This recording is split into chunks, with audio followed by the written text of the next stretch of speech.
Extract from 8 Pillars of Prosperity by James Allen. Recording by Ruth Golding. 8th Pillar, Self-Reliance. Every young man ought to read Emerson's essay on Self-Reliance. It is the manliest, most virile essay that was ever penned. It is calculated to cure alike those two mental maladies common to youth, namely self-depreciation and self-conceit. It is almost as sure to reveal to the prig the smallness and emptiness of his vanity as it is to show the bashful man the weakness and ineffectuality of his diffidence. It is a new revelation of manly dignity, as much a revelation as any that was vouchsafed to ancient seer and prophet, and perhaps a more practical, eminently suited to this mechanic age, coming as it does from a modern prophet of a new type and cradled in a new race. And its chief merit is its powerfully tonic quality. Let not self-reliance be confounded with self-conceit, for as high and excellent as is the one, just so low and worthless is the other. There cannot be anything mean in self-reliance, while in self-conceit there cannot be anything great. The man that never says no when questioned on subjects of which he is entirely ignorant, to avoid, as he imagines, being thought ignorant, but confidently puts forward guesses and assumptions as knowledge, will be known for his ignorance and ill-esteemed for his added conceit. An honest confession of ignorance will command respect, where a conceited assumption of knowledge will elicit contempt. The timid, apologetic man who seems almost afraid to live, who fears that he will do something not in the approved way and will subject himself to ridicule, is not a full man. He must needs imitate others and have no independent action. He needs that self-reliance which will compel him to fall back on his own initiative, and so become a new example instead of the slavish follower of an old one. As for ridicule, he who is hurt by it is no man. The shafts of mockery and sarcasm cannot pierce the strong armour of the self-reliant man. They cannot reach the invincible citadel of his honest heart to sting or wound it. The sharp arrows of irony may rain upon him, but he laughs as they are deflected by the strong breastplate of his confidence, and fall harmless about him. "Trust thyself," says Emerson. "Every heart vibrates to that iron string." Throughout the ages men have so far leaned, and do still lean, upon external makeshifts, instead of standing upon their own native simplicity and original dignity. The few who have had the courage so to stand have been singled out and elevated as heroes. And he is indeed the true hero who has the hardihood to let his nature speak for itself, who has that strong metal which enables him to stand upon his own intrinsic worth. It is true that the candidate for such heroism must endure the test of strength. He must not be shamed from his ground by the bugbears of an imitative conventionalism. He must not fear for his reputation or position, or for his standing in the church, or his prestige in local society. He must learn to act and live as independently of these considerations as he does of the current fashions in the Antipodes. Yet when he has endured this test, and slander and odium have failed to move or afflict him, he has become a man indeed, one that society will have to reckon with and finally accept on his own terms. Sooner or later all men turn for guidance to the self-reliant man, and while the best minds do not make a prop of him, they respect and value his work and worth, and recognize his place among the that have gone before.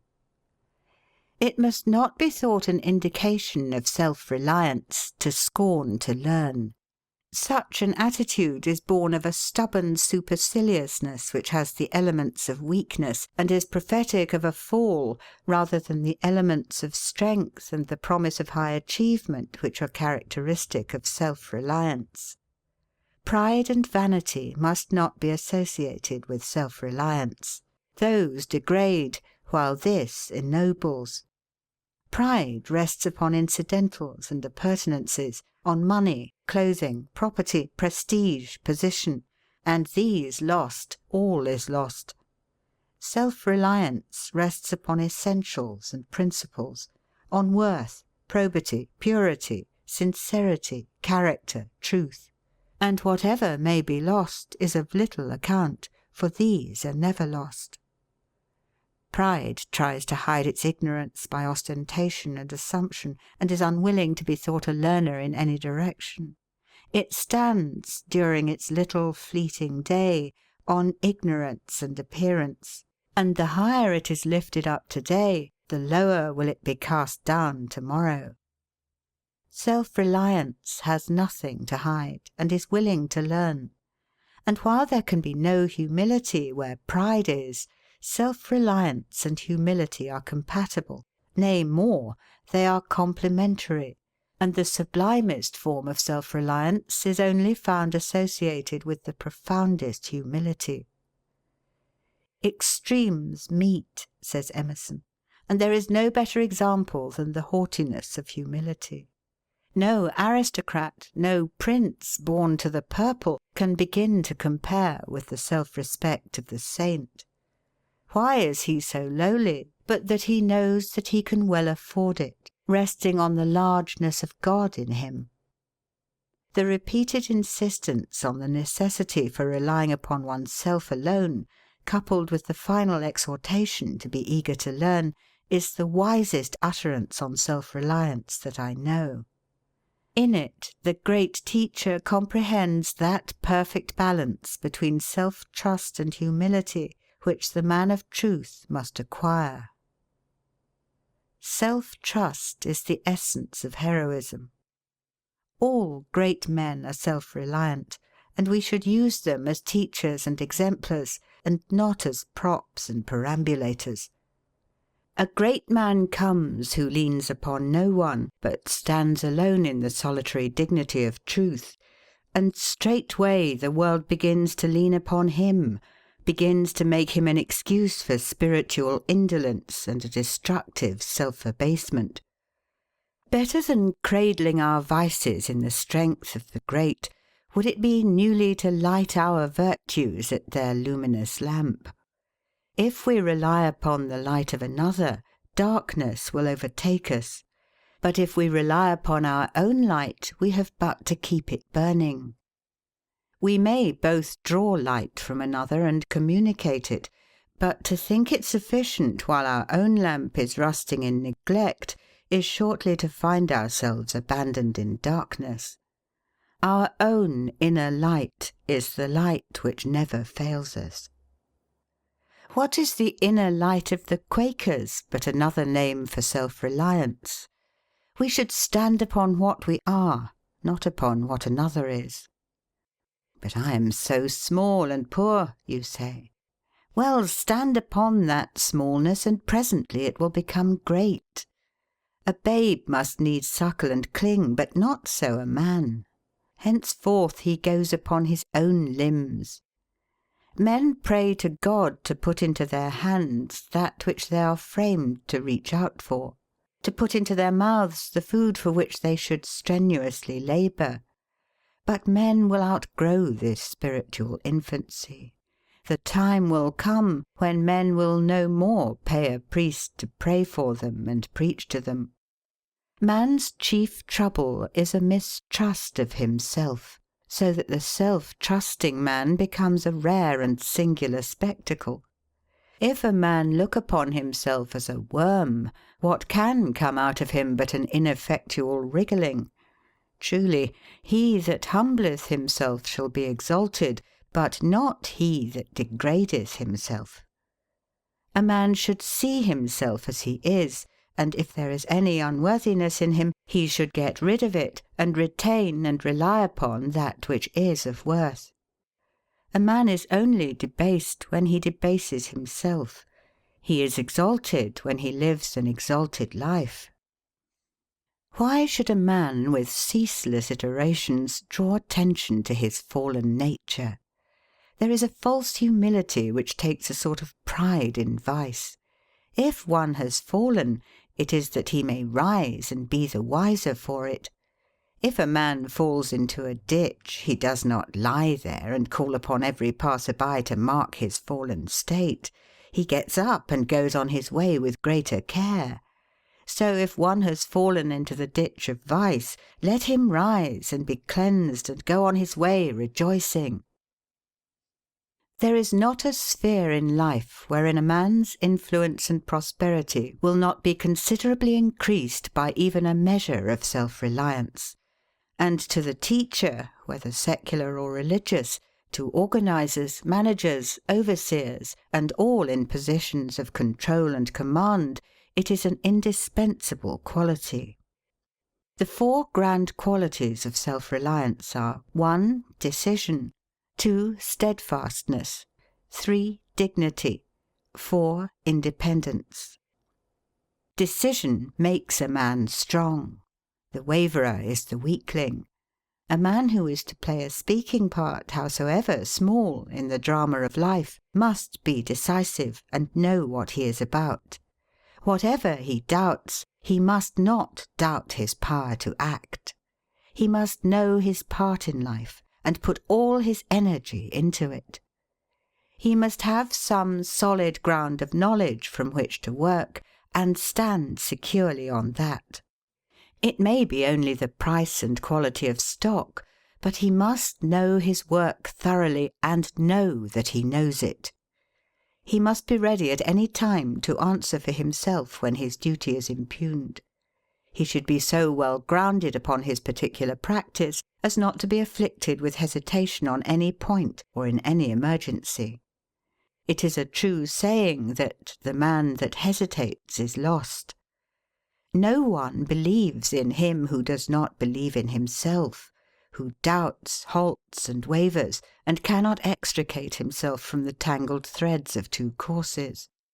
Who would deal with a tradesman who did not know the price of his own goods, or was not sure where to find them? A man must know his business. If he does not know his own, who shall instruct him? He must be able to give a good report of the truth that is in him, must have that decisive touch which skill and knowledge only can impart. Certainty is a great element in self-reliance. To have weight, a man must have some truth to impart, and all skill is a communication of truth. He must speak with authority, and not as the scribes. He must master something and know that he has mastered it, so as to deal with it lucidly and understandingly in the way of a master, and not to remain always an apprentice. Indecision is a disintegrating factor. A minute's faltering may turn back the current of success. Men who are afraid to decide quickly for fear of making a mistake nearly always make a mistake when they do act. The quickest in thought and action are less liable to blunder, and it is better to act with decision and make a mistake than to act with indecision and make a mistake, for in the former case there is but error, but in the latter weakness is added to error. A man should be decided always, both where he knows and where he does not know. He should be as ready to say no as yes, as quick to acknowledge his ignorance as to impart his knowledge. If he stands upon fact and acts from the simple truth, he will find no room for halting between two opinions. Make up your mind quickly and act decisively. Better still, have a mind that is already made up, and then decision will be instinctive and spontaneous. Steadfastness arises in the mind that is quick to decide. It is indeed a final decision upon the best course of conduct and the best path in life. It is the vow of the soul to stand firmly by its principles, whatever betide. It is neither necessary nor unnecessary that there be any written or spoken vow, for unswerving loyalty to a fixed principle is the spirit of all vows. The man without fixed principles will not accomplish much. Expediency is a quagmire and a thorny waste, in which a man is continually sticking in the shifting mud of his own moral looseness, and is pricked and scratched with the thorns of his self-created disappointments. One must have some solid ground on which to stand among one's fellows. We cannot stand on the bog of concession. Shiftiness is a vice of weakness, and the vices of weakness do more to undermine character and influence than the vices of strength. The man that is vicious through excess of animal strength takes a shorter cut to truth when his mind is made up than he who is vicious through lack of virility, and whose chief vice consists in not having a mind of his own upon anything. When one understands that power is adaptable to both good and bad ends, it will not surprise him that the drunkards and harlots should reach the kingdom of heaven before the diplomatic religionists. They are at least thorough in the course which they have adopted, vile though it be, and thoroughness is strength. It only needs that strength to be turned from bad to good, and lo, the loathed sinner has become the lofty saint. A man should have a firm, fixed, determined mind. He should decide upon those principles which are best to stand by in all issues, and which will most safely guide him through the maze of conflicting opinions, and inspire him with unflinching courage in the battle of life. Having adopted his principles, they should be more to him than gain or happiness, more even than life itself. And if he never deserts them, he will find that they will never desert him. They will defend him from all enemies, deliver him safely from all dangers, light up his pathway through all darkness and difficulties. They will be to him a light in darkness, a resting place from sorrow, and a refuge from the conflicts of the world. Dignity clothes as with a majestic garment the steadfast mind. He who is as unyielding as a bar of steel when he is expected to compromise with evil, and as supple as a willow wand in adapting himself to that which is good, carries about with him a dignity that calms and uplifts others by its presence. The unsteady mind, the mind that is not anchored to any fixed principles, that is stubborn where its own desires are threatened, and yielding where its own moral welfare is at stake, has no gravity, no balance, no calm composure. The man of dignity cannot be downtrodden and enslaved, because he has ceased to tread upon and enslave himself. He at once disarms, with a look, a word, a wise and suggestive silence, any attempt to demean him. His mere presence is a wholesome reproof to the flippant and the unseemly, while it is a rock of strength to the lover of the good.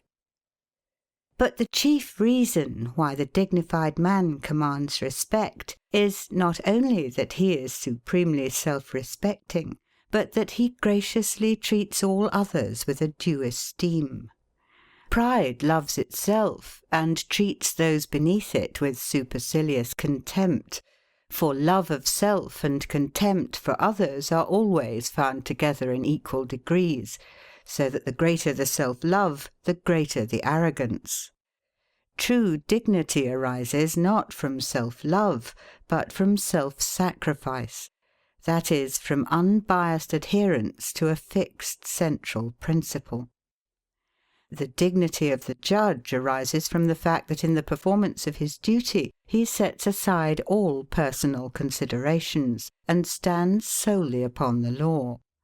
His little personality, impermanent and fleeting, becomes nothing, while the law, enduring and majestic, becomes all.